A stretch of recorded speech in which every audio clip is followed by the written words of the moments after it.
everybody, this is Monica Sachdeva and I welcome you all to my channel Target Judiciary। तो जैसा कि आप जानते हैं कि हमारे चैनल के द्वारा एक बिहार जुडिशरी एग्ज़ाम के लिए एक MCQ सीरीज़ चलाई जा रही है, जिसमें हम कोशिश कर रहे हैं कि हम हर एक्ट के इम्पॉर्टेंट MCQs को कवर करें। तो आज के इस वीडियो में हम सेल्स ऑफ गुड्स एक्ट के क्वेश्चन लेकर आए हैं। तो बिना टाइम वेस्ट किए आइए देखते हैं फर्स्ट क्वेश्चन को। अगर आप अभी तक मेरे चैनल से नहीं जुड़े हैं तो चैनल को सब्सक्राइब कीजिए और वीडियो के एंड तक बने रहिए, क्योंकि विद एक्सप्लेनेशन एक एक क्वेश्चन को सॉल्व किया जा रहा है। क्वेश्चन नंबर 1 कहता है कि where the buyer is deprived to goods by the true owner then the buyer may recover the price for breach of the condition as to title, B cannot recover the price for breach of the condition as to title, C either A or B and D is none of the above। Question पूछ रहा है कि अगर buyer को जो उसका जो owner है, गुड्स का ओनर है, वो गुड्स नहीं देता या उसको डिप्राइव कर देता है, गुड्स नहीं देता, बायर ने प्राइस दे दिया है पर ओनर उसको गुड्स नहीं दे रहा, तो बायर के पास क्या राइट है? क्या बायर प्राइस को रिकवर कर सकता है या फिर नहीं रिकवर कर सकता, या दोनों कुछ भी कर सकता है इन दोनों में से, या कुछ भी नहीं कर सकता? तो इसका राइट आंसर बनता है ऑप्शन नंबर ए कि अगर बायर को डिप्राइव किया जाएगा, उसको गुड्स नहीं दिए जाएंगे, तो बायर प्राइस को रिकवर कर सकता है क्योंकि कंडीशन का ब्रीच हुआ है। तो नेक्स्ट क्वेश्चन है आपका, where the buyer wrongfully neglects or refuses to accept and pay for the goods, the seller may sue buyer for damages for non-acceptance, B the seller cannot sue buyer for damages for non-acceptance, C the seller can sue buyer's banker for damages and D is none of the above। यानी कि अगर buyer खुद से goods को accept नहीं कर रहा है और गुड्स के लिए पे भी नहीं कर रहा है, wrongfully नेग्लेक्ट कर रहा है गुड्स को एक्सेप्ट नहीं करने से, मतलब गुड्स नहीं लेना चाहता है या मना कर रहा है या फिर उसके लिए पे नहीं कर रहा है, तो सेलर के पास क्या राइट है? क्वेश्चन ये पूछ रहा है। तो क्वेश्चन में ये ऑप्शन दिए गए हैं कि सेलर क्या बायर को डैमेजेस के लिए सू कर सकता है क्योंकि उसने नॉन एक्सेप्टेंस किया है गुड्स का, तो क्या सेलर के पास सू करने का राइट है डैमेजेस के लिए, या राइट नहीं है? सी है कि क्या सेलर बायर के बैंकर को सू कर सकता है, और डी है नन ऑफ द अबव। देखिए इसका राइट आंसर बनता है ऑप्शन नंबर ए, क्योंकि section number 44 of sales of goods act 1930 ये कहता है कि he is liable to the seller, he मतलब buyer is liable to the seller for any loss occasioned by his neglect और refusal to take delivery and also for a reasonable charge for the care and custody of the good. यानी कि ये इस question में तो केवल option में तो यही है कि वो डैमेजेस के लिए सू कर सकता है, पर सेक्शन ये भी कहता है कि उसको क्या कहते हैं, बायर को रीज़नेबल चार्जेस इस बात के लिए भी देने पड़ेंगे कि उसने जो सेलर के उस कस्टडी में रखने, गुड्स को कस्टडी में रखने पे जो खर्चा आया, उसकी जो केयर करने में खर्चा आएगा, उस बात के भी देने पड़ेंगे, उसको डैमेजेस पे करने पड़ेंगे, तो इसमें वो भी इंक्लूडेड है। और साथ ही साथ सेलर का एक और राइट सेक्शन 44 हमें बताता है, जो कि है कि सेलर के पास कॉन्ट्रैक्ट को रेपुडिएट करने का राइट भी है। सेलर चाहे तो कॉन्ट्रैक्ट को ख़त्म भी कर सकता है, तो वो राइट कहीं नहीं जाएगा, वो सेलर के पास बना रहेगा अगर बायर उस गुड्स को एक्सेप्ट नहीं करता है या गुड्स के लिए पे नहीं करता है। तो आई होप आपको सेक्शन 44 क्लियर हो गया होगा। अब आते हैं क्वेश्चन नंबर 3 पर। क्वेश्चन नंबर 3 ऑक्शन सेल से रिलेटेड है। इस क्वेश्चन में बहुत इजी क्वेश्चन है और जनरली सबको इसका आंसर पता होगा, इवन नॉन लो बैकग्राउंड से भी जो हैं उनको भी पता होगा। क्वेश्चन कहता है, in an auction sale the property shall be sold to the lowest bidder, highest bidder, all bidders, none of the above. मतलब ऑक्शन सेल में प्रॉपर्टी किसको बेची जाएगी? जिसने सबसे कम बिड लगाया होगा। बिड आपको पता है जो मनी रेस की जाती है बाय द बिडर, तो वो उसे बिड कहते हैं। तो लोएस्ट बिडर को क्या दी जाएगी? जिसने सबसे कम वैल्यू लगाई है उस गुड्स की। बी है जिसने हाईएस्ट बिडर है। सी सब बिडर्स को दी जाएगी प्रॉपर्टी, या नन ऑफ द अबव। तो इसका आंसर आई होप आपने सही किया होगा। तो इसका आंसर है option number B, highest bidder को ही प्रॉपर्टी बेची जाएगी। तो उसके बाद है क्वेश्चन नंबर 4 क्वेश्चन नंबर 4 कहता है कि in an auction sale if the seller makes use of pretended bidding to raise the price then the sale is valid, void, voidable और इलीगल। यानी कि अगर एक ऑक्शन सेल में सेलर ने कुछ प्रिटेंडेड बिडिंग की है, प्रिटेंडेड बिडिंग क्या होती है ये मैं आपको समझा देती हूँ कि सेलर, सपोज़ आप है, आप किसी गुड्स को बेचना चाहते हैं, ठीक है, जिसके लिए आपने ऑक्शन सेल किया है, तो आपने क्या किया कि कुछ लोगों को अपनी तरफ से ही खड़ा कर दिया बिडिंग के लिए ताकि आपकी वो प्राइस को बढ़ाते चले जाएं। तो अगर ऐसी बिडिंग सेलर करता है तो सेल क्या वैलिड मानी जाएगी, वॉइड होगी, वॉइडेबल होगी या इलीगल होगी? तो फटाफट से मुझे कमेंट बॉक्स में इसका आंसर बताइए। देखिए, इसका आंसर है वॉइडेबल।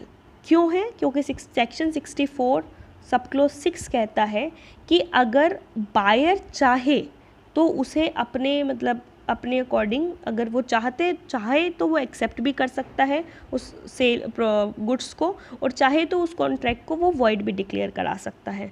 तो it is voidable at the option of the buyer as per section 64 sub clause 6 of sales of goods act 1930, right.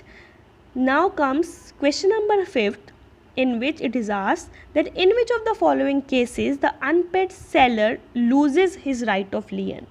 देखिए, पिछले वीडियो में भी हमने डिस्कस किया था कि एक अनपेड सेलर के पास राइट ऑफ लियन होता है। अनपेड सेलर मैंने अपनी प्रीवियस वीडियो में भी बताया था। अगर आपने वो वाली वीडियो मिस कर दी है तो ये रहा उसका लिंक, अब वीडियो को ज़रूर देखिए, उसमें आपको क्लियर हो जाएगा कि अनपेड सेलर कौन होता है। तो अनपेड सेलर के पास एक राइट ऑफ लियन होता है, यानी कि गुड्स को रिटेन करने का राइट। तो किन किन केसेस में उसका वो राइट लूज़ हो जाता है, यानी कि वो ख़त्म हो जाता है? फर्स्ट ऑप्शन है on the delivery of goods to the buyer, B delivery of goods to carrier, C tender of price by the buyer, और डी ऑल ऑफ दीज। ठीक है, तो यानी कि जब वो गुड्स बायर को दे देता है तब उसका राइट ऑफ लियन ख़त्म हो जाता है। बी है जब वो कैरियर को दे देता है गुड्स। सी जब बायर उसको प्राइस देने के लिए हाँ कर देता है, मतलब प्राइस ऑफ़र कर रहा है, बेसिकली हाँ नहीं ऑफ़र करना, ठीक है, प्राइस को ऑफ़र करना बाय द बायर। और डी है ऑल ऑफ दीज। तो इसमें चारों ऑप्शन ही सही हैं। क्यों? क्योंकि देखिए, पहले मैं आपको सेक्शन बता देती हूँ। उसका रेलिवेंट सेक्शन है सेक्शन नंबर 49। तो सेक्शन नंबर 49 में ए बी ऑप्शन कवर हो जाएंगे और सी ऑप्शन आपका कवर होगा सेक्शन नंबर 47 का सब क्लोज 1 में। इन तीनों ही केसेस में सेलर का राइट जो है वो लियन का समाप्त हो जाता है, क्योंकि गुड्स बायर के पास पहुंच गए हैं तो ऑफ कोर्स वो रिटेन नहीं कर सकता सेलर अब उन गुड्स को।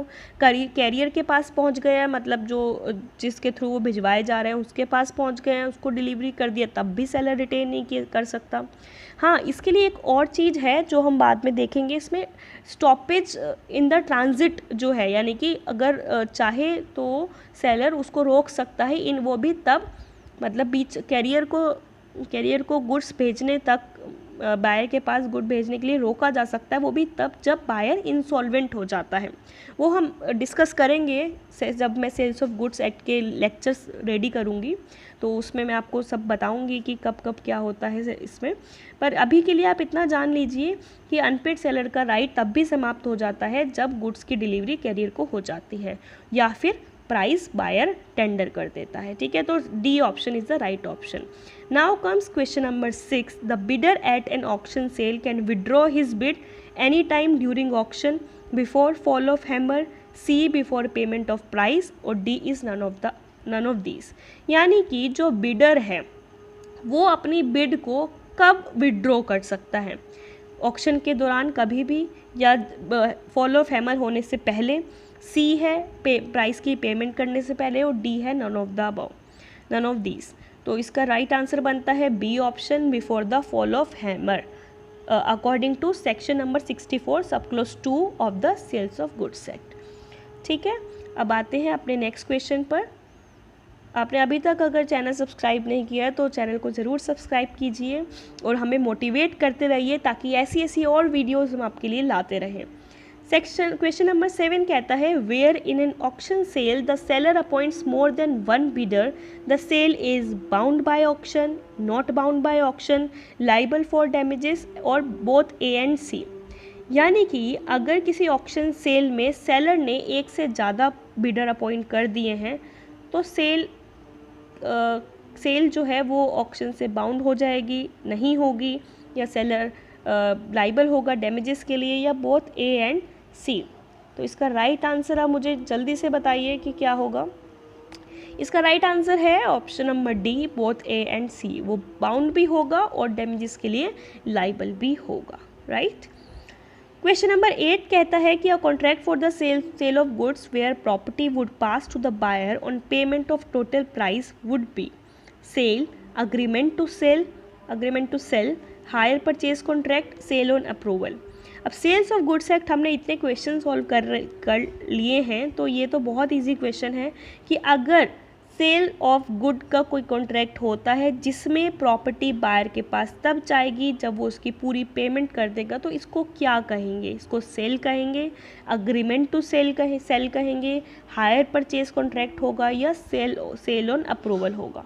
तो इसका राइट आंसर है सेल, क्योंकि इसमें क्या होता है, आपको सेल के इंग्रेडिएंट्स पता ही होंगे कि गुड्स दूसरे पर जाते हैं, उसकी प्राइस कंसिडरेशन बायर सेलर को देता है, ठीक है। अब नेक्स्ट है इसका जो क्वेश्चन है, ये नेक्स्ट क्वेश्चन है, लास्ट क्वेश्चन इस वीडियो का। The sale of goods act 1930 deals with sale, mortgage, pledge या ऑल ऑफ द अबव।